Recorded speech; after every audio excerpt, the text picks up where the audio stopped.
दोस्तों good morning. Irrigation engineering का ये पार्ट थर्ड होगा। इससे पहले मैं 2 पार्ट करवा चुका हूँ, ठीक है, part first and part second. अगर आपने देखा नहीं है तो आप प्लेलिस्ट में जाके देख सकते हैं, वहाँ मैंने फर्स्ट एंड सेकंड करवा दिया। आज ये थर्ड पार्ट होगा। गुप्ता एंड गुप्ता की ये सीरीज चल रही है, ठीक है, जो SP गुप्ता SS गुप्ता है उसका जो 5th एडिशन नया वाला आ रखा है, वहाँ से मैं क्वेश्चन करवा रहा हूँ।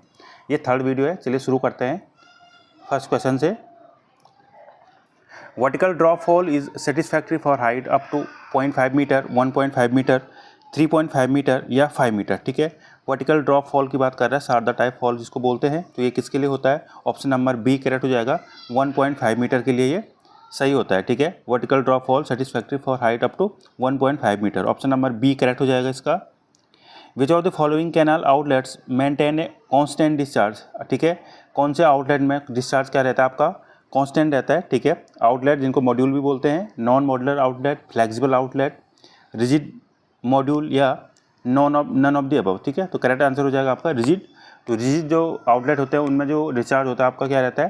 कांस्टेंट रहता है। तो ऑप्शन नंबर सी करेक्ट हो जाएगा आपका इसके लिए।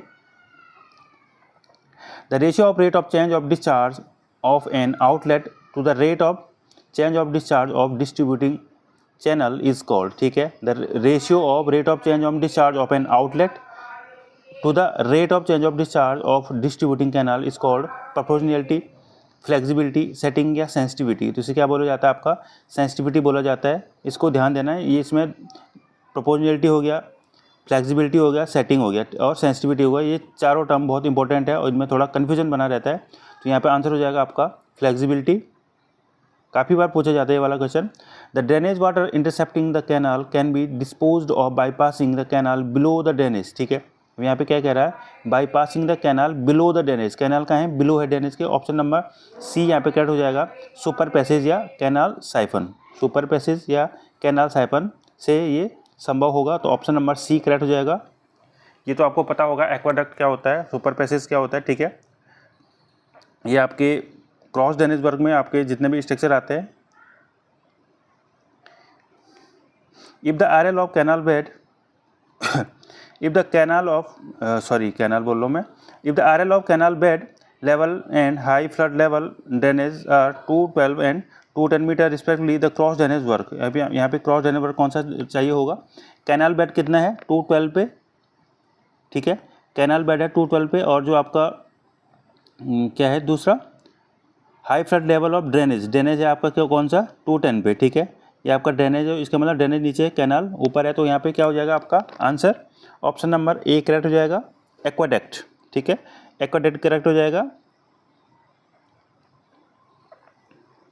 द एक्वाडक्ट और super passage type of work are generally used when high flood drainage discharge, high flood drainage discharge is small, high flood drainage discharge is large and short lived, high flood drainage discharge is large and continue for long time या none of the above. तो option number C correct हो जाएगा। जो आपके aqueduct and super passage वर्ग, जो cross drainage वर्ग है, ये बनाए जाते हैं किसके लिए? High flood drainage discharge in is large and continue for long time के लिए जब ये होते हैं, ठीक है। ऑप्शन नंबर सी करेक्ट हो जाएगा इसमें।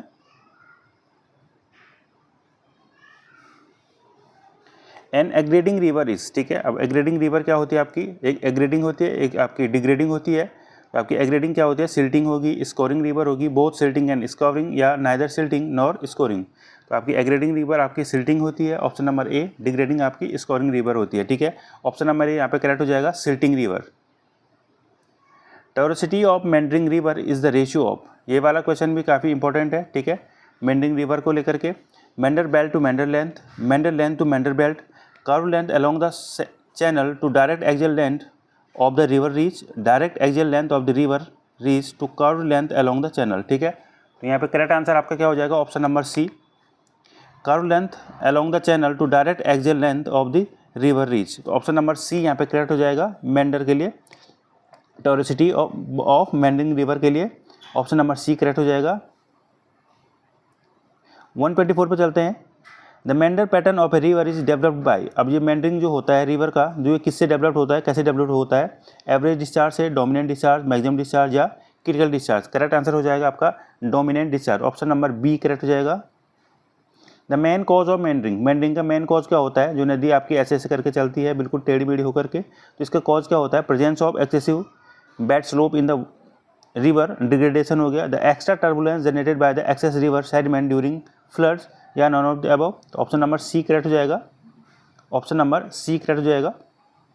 ठीक है, आपका क्या लिखा है? The extra turbulence generated by the excess of river sediment during flood. अभी रिसेंटली अभी नेपाल में कैसे फ्लड आया आपने देखा होगा, तो ऐसी सिचुएशन बन जाती हैं कभी एक्सेस फ्लड की, फ्लैश फ्लड की। Tortuosity of meandering river is always equals to 1, less than 1, greater than 1 या लेस देन और इक्वल्स टू 1। ठीक है, तो आपकी टॉरिसिटी होती है मेंडरिंग रिवर की हमेशा क्या होती है? Greater than 1। Option number C correct हो जाएगा, greater than 1। Select the correct statement. A meander, correct statement हमें बताना है। A meander increase the river length but cut off reduces the river length. Cut off increase the river length but meander reduce the river length. Both meander and cut off increase the river length, both meander and cut off decrease the river length. ठीक है, अब आपकी क्या होगी? जब meandering होगी तो length obviously बात है बढ़ जाएगी। अगर इसको सीधा आना था, सीधा आने के बजाय वो ऐसे घूम करके आएगी तो लेंथ क्या हो जाएगी? इंक्रीज हो जाएगी। तो मेंडर से इंक्रीज होती है लेंथ। ठीक है, एक ऑप्शन तो आपको मिल गया, और कट ऑफ से क्या हो जाएगी? डिक्रीज हो जाएगी। ऑप्शन नंबर ए आपका करेक्ट हो जाएगा यहाँ पे। Meander increase the river length but cut off reduce the river length. ठीक है, चलिए river training work for depth. ठीक है, अब डेप्थ की बात हो रही है यहाँ पे। रिवर टेनिंग वर्क जो होता है किसके लिए होता है? एक डिस्चार्ज डेप्थ के लिए अलग अलग उसके लिए होता है। एक डिस्चार्ज के लिए होता है आपका, किसके लिए होता है? डिस्चार्ज के लिए होता है, डेप्थ के लिए होता है, सीधे सेडमेंट के लिए होता है। तो यहाँ पे देखते हैं कौन सा होगा। Grains, construction of dykes and levies, या बोथ ए एंड बी। तो आपका डेप्थ के लिए जो हम करते हैं, ठीक है, वो कौन सा होता है आपका? ऑप्शन नंबर डी करेक्ट हो जाएगा, ग्रेन्स एंड बैंडलिंग। ठीक है, ग्रेन्स एंड बैंडलिंग, ये क्या हो जाता है आपका? River tending for depth. ठीक है, main purpose of mean water training for river. ठीक है, अब ये डेप्थ के लिए, मीन वाटर के लिए क्या होता है? ठीक है, एक हाई वाटर होता है, एक मीन वाटर के लिए होता है, एक डेप्थ के लिए होता है, आपको पता होगा ये। ठीक है, इसके लिए मैंने एक शॉर्ट वीडियो बनाई थी आपका रिवर टेनिंग वर्क में कितने प्रकार से होता है और कैसे कैसे उसको परफॉर्म किया जाता है। तो इसके लिए मैंने एक शॉर्ट वीडियो बनाई है, आप देख लेना। ठीक है, तो यहाँ पे मेन पर्पज ऑफ, यहाँ पे मीन वाटर के लिए बोलता हूँ, सेडमेंट के लिए होता है। तो flood control to provide sufficient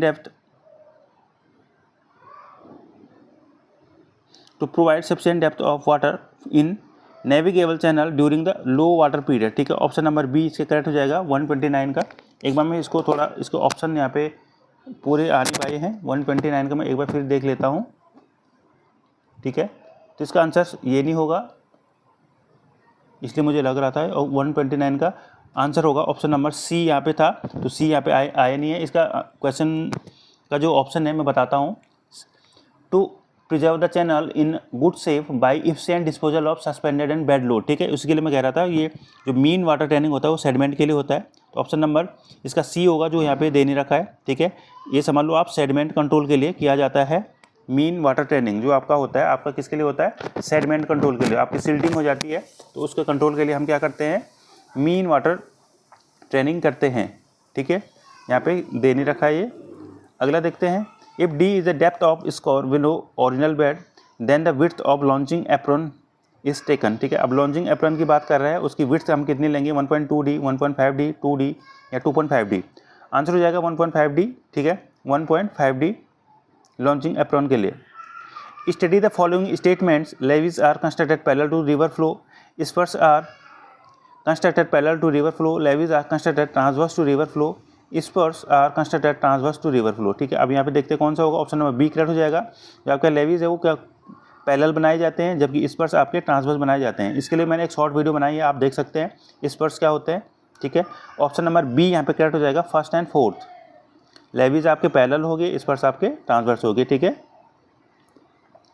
repelling ग्राइंस is align. ठीक है, एक रिपेलिंग होता है, एक अट्रैक्टिंग होता है, एक डिफ्लेक्टिंग होता है। ठीक है, ये तीनों मैंने बता रखे हैं शॉर्ट वीडियो में। तो रिपेलिंग आपका क्या होता है? आपका अप स्ट्रीम की तरफ पॉइंटिंग होता है। ऑप्शन नंबर ए इससे करेक्ट हो जाएगा, पॉइंटिंग अप स्ट्रीम। ठीक है, पॉइंटिंग अप स्ट्रीम होता है ये। इसका कितना एंगल होता है सब मैंने शॉर्ट वीडियो में बता रखा है, आप देख लेना एक बार। तो ऑप्शन नंबर ए हो जाएगा आपका रिपेलिंग ग्राइंस के लिए। ये सब रिवर ट्रेनिंग वर्क के अंदर आता है। Length and width of the meander is proportional to, length and width of the meander are proportional to discharge की पावर 1/2, डिस्चार्ज की पावर 2/3 एंड डिस्चार्ज का स्क्वायर। तो ऑप्शन नंबर बी करेक्ट हो जाएगा, डिस्चार्ज पावर 1/2। ठीक है, option number B correct हो जाएगा। ठीक है, आंसर हो जाएगा आपका। ठीक है, river bend in alluvial soil is characterised by, river bend in alluvial soil is characterized by scoring on concave side, silting on concave side, convex side, scoring on convex side and silting on convex side, या scoring on concave side and silting convex side। ठीक है, scoring होगी आपकी concave side में, silting होगी आपकी convex side में। तो option number C correct, sorry D correct हो जाएगा इसका। सेलेक्ट द इनकरेक्ट स्टेटमेंट, यहाँ पे इनकरेक्ट बताना है। Intensive irrigation should be avoid in area susceptible water logging. ठीक है, ससेप्टेबल टू वाटर लॉगिंग। ठीक है, थोड़ा प्रोनाउंसिएशन में गड़बड़ हो गया, इस वाले वर्ड के लिए मेरा होता ही होता है। ठीक है, extensive irrigation should be adopted in area susceptible, जल्दी बोलने में थोड़ा क्वेश्चन गलत, ये प्रोनाउंसिएशन गलत हो जाता है हमेशा मेरा। Susceptible to water logging. ठीक है, या lift irrigation increases water logging, या ऑल ऑफ द अबव। तो यहाँ पे इनकरेक्ट बताना है, तो यहाँ पे ये दोनों तो करेक्ट हैं। तो यहाँ पे lift irrigation increase the water logging, तो लिफ्ट इरिगेशन से वाटर लिफ्ट करके ले जाना है, तो यहाँ से वाटर लॉगिंग इंक्रीज होने का तो मतलब नहीं बनता है। तो ऑप्शन नंबर सी करेक्ट हो जाएगा। इनकरेक्ट स्टेटमेंट इसमें सी वाला होगा। A land is known as water logged, अब वाटर लॉग्ड हो जाता है लैंड तो किसे बोलते हैं? When the permanent wilting point reached, when gravity drainage has ceased, capillary fringe reach to the root zone of plant, या नॉन ऑफ द अबव। तो ऑप्शन नंबर सी हो जाएगा, capillary fringe reach the root zone of plants. ठीक है, option number C correct हो जाएगा। Lining of irrigation canals increases the water logging area, decreases the water logging area, does not changes the water logging area, none of the above. तो lining से क्या हो जाता है? डिक्रीज हो जाता है आपका water logging area. Option number B correct हो जाएगा, decrease the water logging area. ठीक है, अब लाइनिंग करेंगे तो क्या हो जाएगा? वाटर लॉगिंग एरिया कम हो जाएगा आपका, मतलब सीपेज और जो आपका लॉसेज होता है वो नहीं हो पाएगा। Run of river plant is low head scheme, medium head scheme, high head scheme, या नन ऑफ द अबव। तो आपका रन ऑफ रिवर प्लांट जो होता है वो आपका लो हेड होता है। ऑप्शन नंबर ए करेक्ट हो जाएगा, a low head scheme. The net speed under which the turbine reaches its peak efficiency is called design speed, rated speed, gross speed, या operating speed। इसे बोलेंगे design speed। A runoff river plant is a medium head scheme, अभी तो आया था ये। ठीक है, यहाँ पे ऑप्शन चेंज है, क्वेश्चन से वो है पर ऑप्शन अलग है। Generate the power during peak hours only, it's suitable only on perennial river, has no pondage at all. ठीक है, तो ये सुटेबल कहाँ पे होते हैं? आपकी पेनियल रिवर में। जो रिवर हमेशा चल रही होगी वहीं पे बन सकता है run of river plant, otherwise तो कैसे होगा? जहाँ पे पानी नहीं होगा। तो जो पेनियल रिवर होगी वहाँ पे सुटेबल होता है आपका run of river plant. The net head under which the turbine reaches the peak efficiency at synchronous speed is called design speed, rated speed, gross speed, या ऑपरेटिंग स्पीड। करेक्ट आंसर आपका हो जाएगा यहाँ पे भी design speed. The ratio of average load to the installed capacity, ratio of average load to the installed capacity of the plant whose reserve capacity is 0 will be equals to load factor, plant factor, utilization factor, या both A and B। तो इसका answer हो जाएगा option number A, load factor. Option number A correct हो जाएगा, load factor. ठीक है,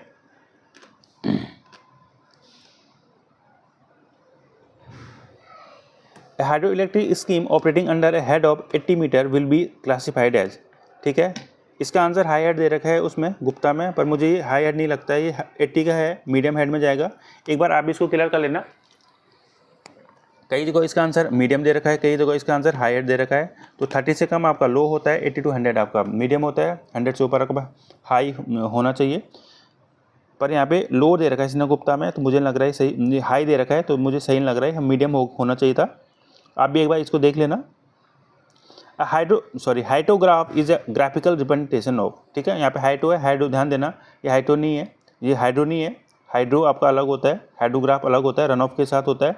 ये हाइड्रोग्राफ है, ये क्या होता है, rainfall intensity and time. Option number A correct हो जाएगा। ग्राफ किस किस के बीच बनता है, रेनफॉल इंटेंसिटी एंड टाइम, जबकि आपका hydrograph time and run off के बीच बनता है। Variability of rainfall is largest in region of high rainfall, largest in coastal areas, largest in region of scanty rainfall. Answer हो जाएगा ऑप्शन नंबर सी। या variability rainfall ज़्यादा कहाँ पे होगा, largest in region of scanty rainfall. Option number C correct हो जाएगा। In India which of the following is adopted as standard recording rain gauge, ठीक है, एक नॉन रिकॉर्डिंग रेन गेज होते हैं, एक रिकॉर्डिंग होते हैं। तो नॉन रिकॉर्डिंग में साइमन हो गया, और रिकॉर्डिंग में हम कौन सा यूज़ करते हैं, आपका रिकॉर्डिंग में कौन सा यूज़ करेंगे, natural siphon type. Option number C correct हो जाएगा। यहाँ पे नेचुरल साइफन टाइप हम यूज़ करते हैं इंडिया के अंदर।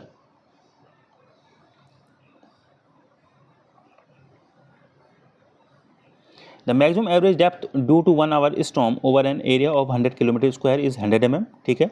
DAD curve, depth area duration curve, indicate that for the same area the maximum average depth for an 3 hour storm के लिए, ठीक है। अब यहाँ पे क्या हो जाएगा, इसका आंसर ऑप्शन नंबर हो जाएगा बी, मोर देन 100 mm। क्यों, for same area a longer duration storm can have greater accumulated average depth on DAD curve. यहाँ पे सिर्फ इतना बताना था, इससे ज़्यादा हो गया कम होगा, तो करेक्ट आंसर आपका ऑप्शन नंबर बी हो जाएगा, मोर देन 100 mm हो जाएगा, ठीक है, more than 100 mm।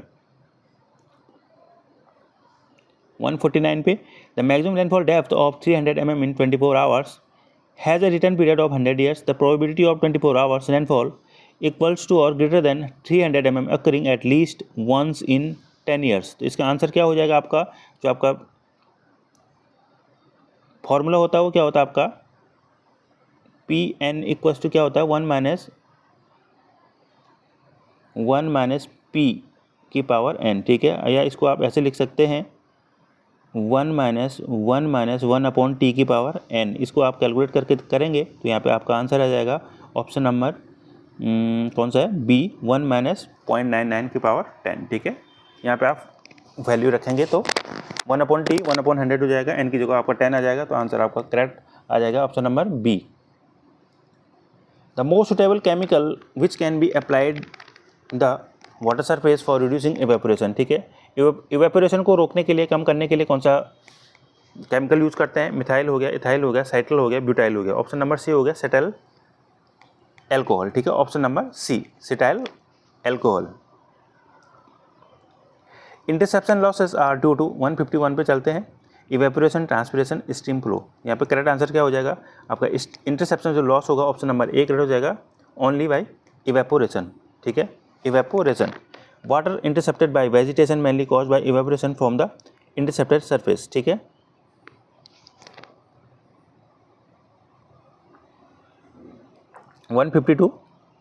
A 6-hour storm had 4 cm rainfall and resulting runoff 2 cm. If phi index remains at the same value, the runoff due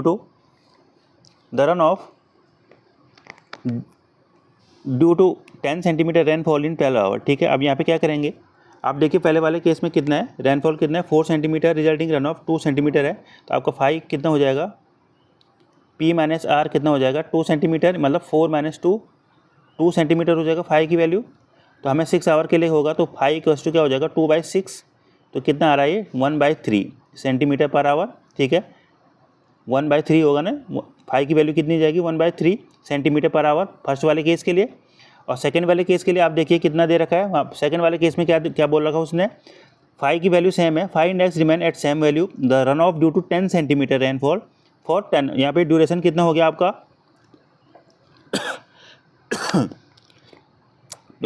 कितना हो गया आपका 12 आवर, और आपकी रेनफॉल 10 सेंटीमीटर होगी, तो यहाँ पे क्या हो जाएगा आपका 1/3 हो जाएगा। फाई की वैल्यू कितनी हो जाएगी 1/3 ऑफ 12, तो कितना हो जाएगा 1/3, क्योंकि फाई सेम है तो 12 का 1/3 हो जाएगा, कितना होगा 4 सेंटीमीटर, ठीक है। अब हमें रन ऑफ निकालना है, फिर दोबारा रन ऑफ कितना हो जाएगा आपका, फाई इक्वल्स टू क्या होता है P माइनस आर, तो यहाँ से हम आर की वैल्यू निकाल देंगे। फाई की वैल्यू कितनी आ गई आपकी 4, P की वैल्यू हमें पता है यहाँ पे कितनी है 10, तो 10 माइनस 4 कितना हो जाएगा 6। एक बार आप भी इसको सॉल्व कर लेना, ऑप्शन नंबर बी करेक्ट हो जाएगा यहाँ पे 6 सेंटीमीटर, ठीक है, 6 सेंटीमीटर करेक्ट हो जाएगा। विच of the following method is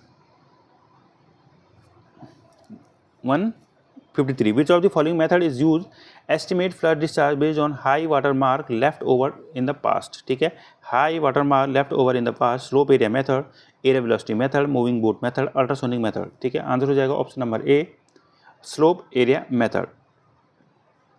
In moving boat method of stream flow measurement, the following measurements are required: velocity and direction of current meter, speed of the boat, depth and time interval between depth readings. ठीक है, तो correct बताना है आपको, option number A correct हो जाएगा। Velocity and direction of current meter एक हो जाएगा, दूसरा हो जाएगा आपका depth and time interval between depth and time interval between depth readings. ठीक है, तो ये दोनों ऑप्शन सही होंगे। ये वाला क्वेश्चन एई में पूछा गया था यूकेपीएससी के अंदर। ठीक है, फर्स्ट एंड थर्ड इसका करेक्ट हो जाएगा। स्पीड ऑफ बोट यहाँ पे नहीं चाहिए होती है। To determine the discharge at a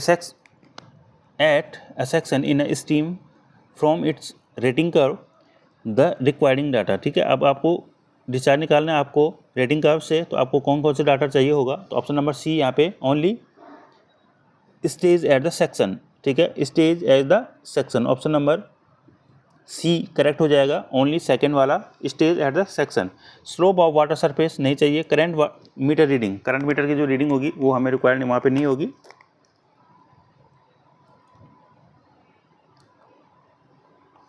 168 पे चलते हैं। If the risk of flood occurring in the next 10 years is expected to 10%, the return period, वही फॉर्मूला सेम टू सेम आपका क्या हो जाएगा, 1 - 1 - 1 अपॉन टी की पावर n। यहाँ पे अगर ये वाला फॉर्मूला आप पुट करके एक बार सॉल्व करके देख लेना, आपका आंसर आ जाएगा ऑप्शन नंबर सी, 1/1 - 0.9 की पावर 0.10। आप इसको एक बार कॉपी में सॉल्व करके कैलकुलेट करके देख लेना, आंसर आ जाएगा आपका ऑप्शन नंबर सी। फॉर्मूला आपका सेम होगा।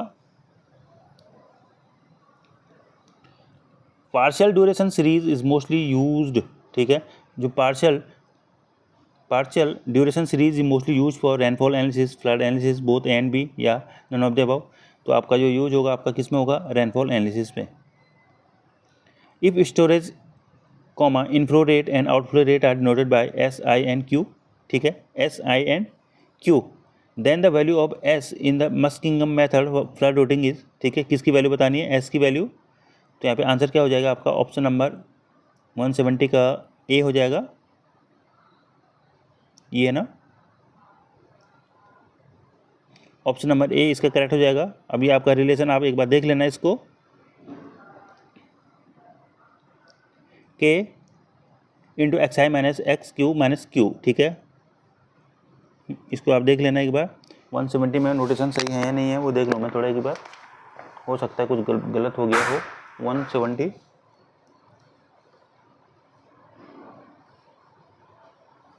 ठीक है, ऑप्शन नंबर ए ही इसका करेक्ट होगा। Which of the following are Saint Venant and equations for unsteady open channel flow. Unsteady की बात कर रहे हैं,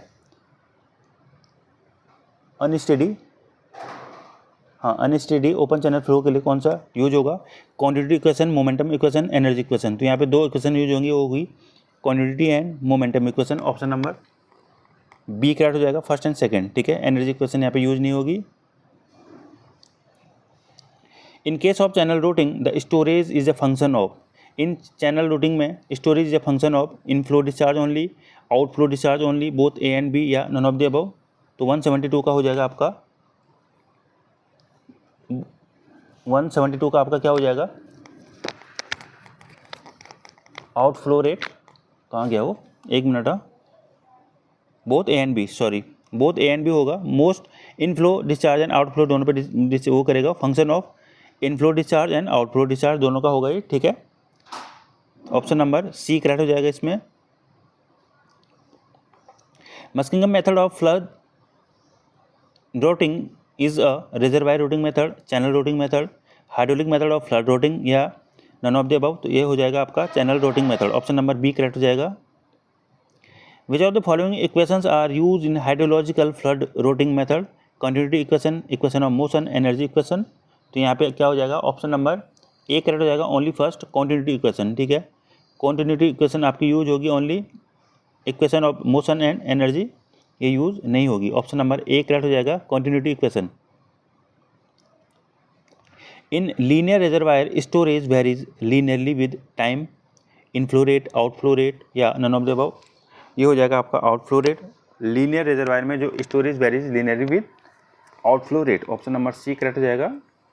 the dimension of storage coefficient, जो स्टोरेज कोफिशिएंट है उसका डायमेंशन क्या हो जाएगा आपका, डायमेंशन लेस होता है, ऑप्शन नंबर डी करेक्ट होगा। ये यहाँ पे रॉन्ग दे रखा है, ठीक है, dimension less, option number D यहाँ पे करेक्ट होगा, ध्यान देना यहाँ पे गलत हो गया है, ठीक है, डायमेंशन लेस होगा इसका answer. The porosity of sand sample is 50%, the specific yield of an aquifer containing, ठीक है, specific yield of an aquifer containing this sand will be. अब यहाँ पे स्पेसिफिक यील्ड कितना होगा, equal to 50%, less than 50%, more than 50% या none of the above. Porosity आपकी 50% दे रखी है, तो हमें बताना है उसका स्पेसिफिक यील्ड। तो आपको पता है रिलेशन क्या होता है इनका, n equals to gamma plus r, ठीक है। पोरोसिटी इक्वल्स टू क्या हो जाएगा, specific yield plus specific retention.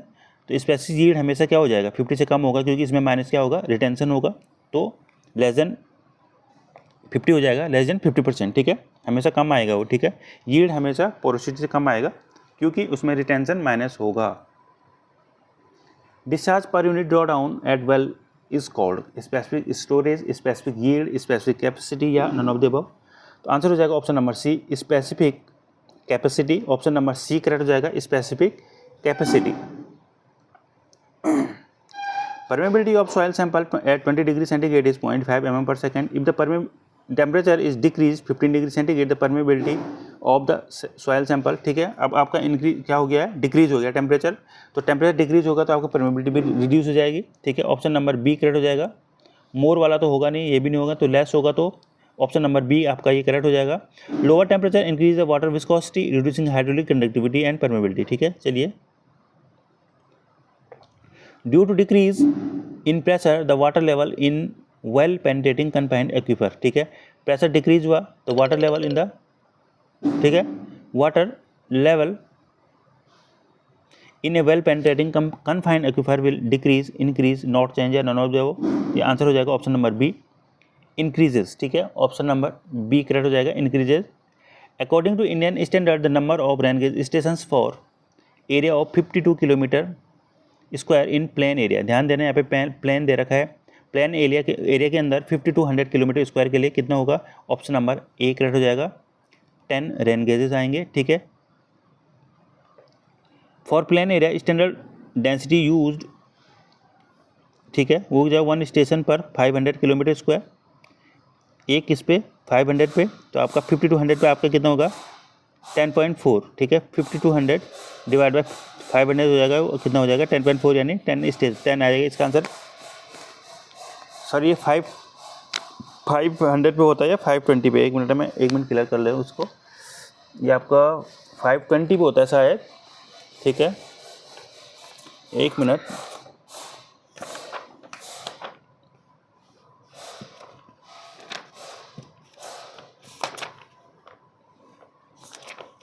मैं आपको अभी क्लियर करके बता देता हूँ।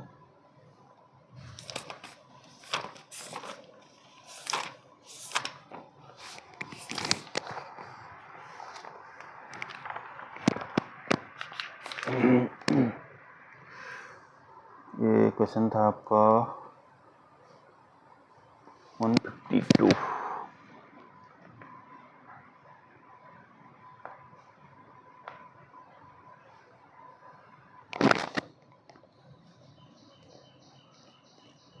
हाँ 520, यही मेरा कन्फ्यूजन था, आंसर मुझे मिल चुका है, 520 होगा, 500 नहीं होगा, यहाँ पे गलत दे रखा है ये,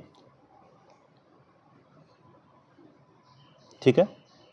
इन प्लेन 1 स्टेशन पर 520 किलोमीटर स्क्वायर, एक स्टेशन हमारा 520 किलोमीटर स्क्वायर पे यूज होता है, तो 5200 पे कितना हो जाएगा 5200 डिवाइड बाय 520, तो आंसर हो जाएगा आपका 10, ठीक है। 520 पे आपका एक रिकमेंड होता है इंडिया के अंदर, प्लेन एरिया के अंदर, ठीक है। 500 नहीं होगा यहाँ पे, इसको आप हटा देना, ठीक है। 1 स्टेशन पर यहाँ पे 500 की जगह 520 होगा, यहाँ पे थोड़ा गलत लिखा गया है, ठीक है। तो इसका आंसर हो जाएगा ऑप्शन नंबर ए। तो दोस्तों इसमें क्वेश्चन आपके कंप्लीट हो गए। कितने किए मैंने इसमें 181 से। इसमें कुछ क्वेश्चन मिस थे बीच में, ठीक है, उनको अगले पार्ट में कवर करेंगे, ठीक है। आपका जो ये थर्ड पार्ट हो गया, अब पार्ट 4 जब मैं लेके आऊँगा उसमें करूँगा कवर, ठीक है। वीडियो अगर आपको अच्छी लगी लाइक जरूर करना, सब्सक्राइब जरूर करना। अगर कहीं पे गलती हो गई है वो भी लिख देना कि वहाँ पे थोड़ा उस किसमें कैलकुलेशन में थोड़ा गलती हो गई है, कमेंट में आप बता देना, ठीक है। और आप कम्युनिटी ज्वाइन जरूर करना, वहाँ मैंने 300 प्लस क्वेश्चन करवा चुका हूँ, ठीक है। कम्युनिटी आप अगर ज्वाइन करेंगे, सब्सक्राइब कर देंगे तो आपको डेली नए क्वेश्चन देखने को मिलेंगे जो आपकी जो प्रैक्टिस में हेल्प करेंगे, ठीक है। तो आपको मिलते हैं आपको नेक्स्ट वीडियो में, तब तक के लिए thank you so much, bye bye.